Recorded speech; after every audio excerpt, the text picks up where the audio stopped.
বৃষ্টির দিনে বিরিয়ানি খাবো না তাই তো কোনো হয়। তো সোনাকে পরীক্ষা দিতে গেছিলাম, নিয়ে বিরিয়ানি কিনে নিয়ে এসেছি। চিকেন বেস্টের বিরিয়ানি ভীষণ দাম বাবা, হাফ প্লেট বিরিয়ানি 105 টাকা, আর বাকিটা হচ্ছে এইটুকু। আর এদের ফার্স্ট চয়েসে তাও অনেকটা চিকেন, বড় চিকেনও দেয়, আবার ডিম দিয়েছে গোটা। আর ওদের তো ডিম দেবে না, ডিম দেবে হাফ বোনা দেবে, হাফ না, ওরা ডিম দেয় না, ডিমও দেয় না, চিকেন একটুখানি, তাহলে এইটুকুনটা বাড়তি হতো পড়ে আছে। মানে মূল্য নেই, ব্যবসা করবে যা খুশি নিলেই হলো কাস্টমারের কাছ থেকে।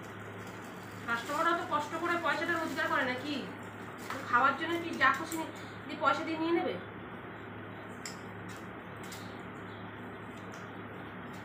না, কি খাই প্রথমে আমি এই ডিম পেঁয়াজ মানে আলু নিয়ে, তারপরে চিকেন নিই, তারপরে ডিম নেবো, দিয়ে এটার মধ্যে এরকম করে ভরবো।